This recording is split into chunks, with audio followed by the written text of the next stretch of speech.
Bonjour à tous. Alors, c'est une vidéo un peu particulière. J'ai appelé ça vidéo fin de confinement. C'est à la mode, mais honnêtement, c'est un peu une vidéo fourre-tout.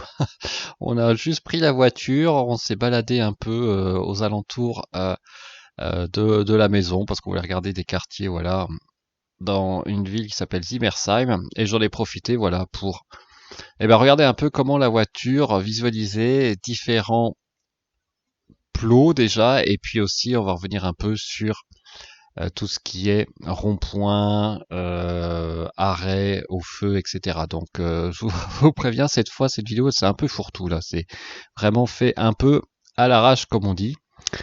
Alors, tout d'abord, ce qu'on va regarder, c'est la visualisation de différents types de plots. Vous voyez là, c'est des plots verts et ils sont encore, pour certains, visualisés comme des plots jaunes. Et vous voyez aussi que là, j'ai une barre de blanche, entre guillemets, la fameuse ligne blanche qui se met à différentes intersections, qui aussi apparaît ici. Donc on va aller un peu plus loin dans la vidéo. On voit que cette ligne, en fait, elle correspond pas à grand chose, en fait. C'est pas vraiment à l'arrêt, à l'intersection des deux rues. Bon, après, je pense que cette délimitation a été faite après. Et là, vous voyez encore, hop, j'ai une ligne d'arrêt qui s'est visualisée sur l'écran bien avant l'intersection. Là, par contre, la ligne, vous voyez, là, c'est pas vraiment un stop, elle apparaît au bon endroit entre les intersections. Donc, je pense que cette visualisation là, pour simuler des arrêts de la voiture plus tard avec une nouvelle version, est basée prioritairement peut-être sur les données GPS. Là, vous voyez sur ce rond-point, là, j'ai bien la barre d'arrêt entre guillemets qui est visualisée au bon endroit au niveau du rond-point. Donc là, pas de problème.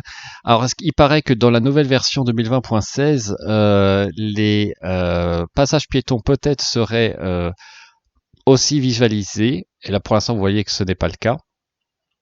Mais par contre, c'est comme toujours assez bluffant. Vous voyez, regardez, là, j'ai la personne qui court. Hop, on la voit passer sur le côté. Alors peut-être que cette visualisation des piétons serait dynamique plus tard. Alors ça, ce serait comme assez impressionnant aussi. Mais bon, à voir si ça sera vraiment effectif sur la 2020.16.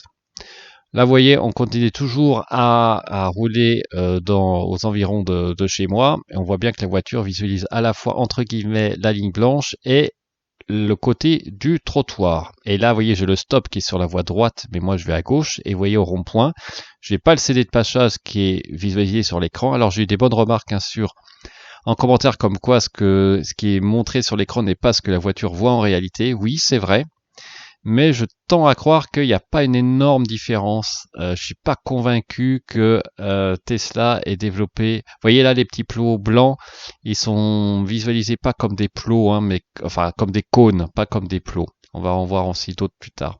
Donc pour revenir à ce que je disais avant, je suis pas convaincu que l'algorithme Tesla soit encore au point de détecter des triangles de signalisation en France. Mais bon, à voir.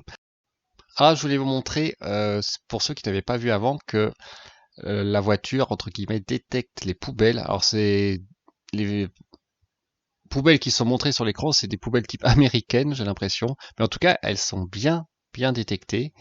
Donc, toute la question, c'est est-ce que plus tard, ça sera vu comme un obstacle? Parce que pour l'instant, honnêtement, si on va dessus, la voiture, je suis pas sûr qu'elle va s'arrêter, à moins qu'elle le détecte déjà comme un obstacle, plutôt par les radars que par la caméra. Mais je peux me tromper.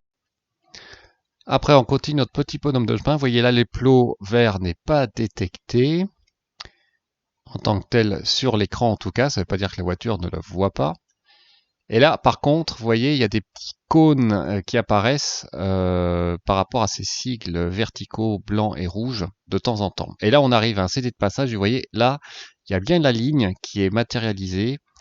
Et je pense que c'est parce qu'on est à une intersection. Je suis pas convaincu que ça soit lié à la caméra, à la lecture de la caméra elle-même.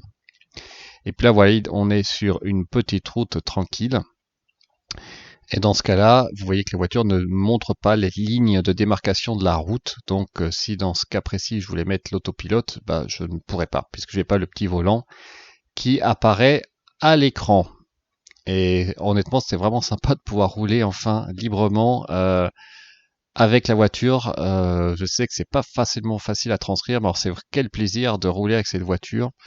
Euh, et d'essayer de rester sous la consommation des 200 kW au kilomètre. Ceux qui ont une Tesla me comprendront quand il faut respecter évidemment les limitations de vitesse.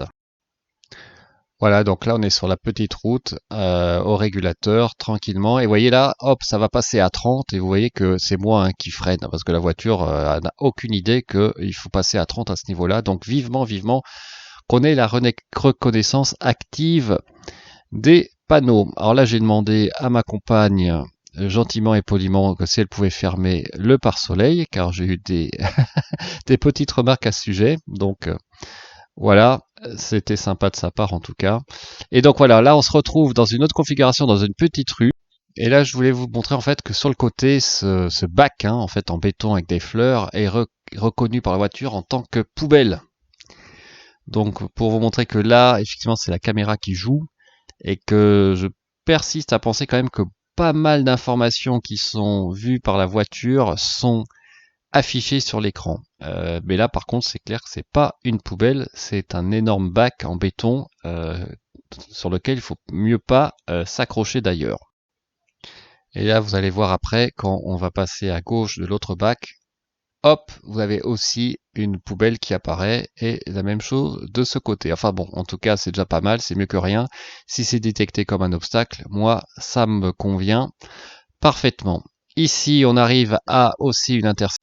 Et comme vous pouvez le voir, j'ai la ligne blanche qui apparaît, mais j'ai pas de stop, donc c'est vraiment une intersection. Je pense vraiment que là c'est basé sur le GPS et que ça n'a rien à voir avec les caméras en tant que telles, mais je peux me tromper. En tout cas, ça veut dire que dans le futur, la voiture pourrait s'arrêter automatiquement à cette intersection, comme au feu ou au panneau stop. Alors on tourne à gauche, on continue notre petit parcours tranquille dans la région alsacienne près de Zimmersheim. Et là, on arrive à un feu. Donc, vous voyez, j'ai bien la ligne qui est affichée en bas. Je vais vous montrer. Le feu, là, n'est pas montré comme rouge sur l'écran. Hop, je recule un peu parce qu'il n'y a personne derrière. J'accélère. Là, il est vert. Et donc, dès que je me rapproche trop du feu, la couleur du feu n'apparaît plus. Ça, juste pour vous remontrer une fois de plus que je pense que c'est l'imitation de la visualisation des caméras en tant que telle qui ne permet pas de voir l'état du feu quand on est trop près du feu en tant que tel. Là, par contre, vous voyez, je suis en autopilote, il y a juste une ligne pas continue de démarcation sur la route, et là, l'autopilote marche très bien, comme quoi une seule ligne suffit pour que l'autopilote fonctionne correctement.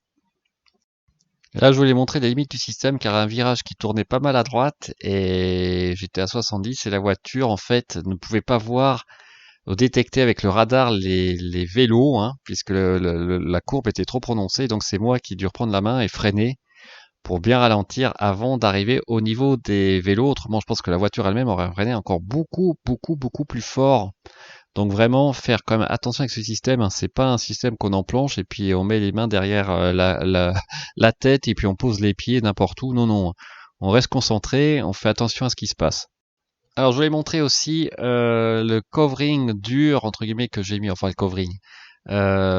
Sur la console centrale, vous savez, j'ai mis ces insert en dur sur mon console qui est noire brillante et franchement je trouve ça pas mal. Alors excusez-moi, la qualité est pas top, mais bon, je pense que en théorie j'aurais dû avoir du carbone, mais bon, finalement j'ai eu du noir et ça me va pas mal. Ça va me permettre surtout de protéger la console brillante qui se raye facilement et qui prend les traces de doigts de manière affreuse. Donc finalement je suis pas trop mécontent du résultat. Voilà, bah écoutez, j'espère que cette petite vidéo vous a plu. Je vous souhaite une très bonne fin de semaine. N'hésitez pas à laisser des commentaires, des pouces bleus ou à utiliser mon lien de parrainage si le cœur vous en dit. Et on se dit à très bientôt. Au revoir.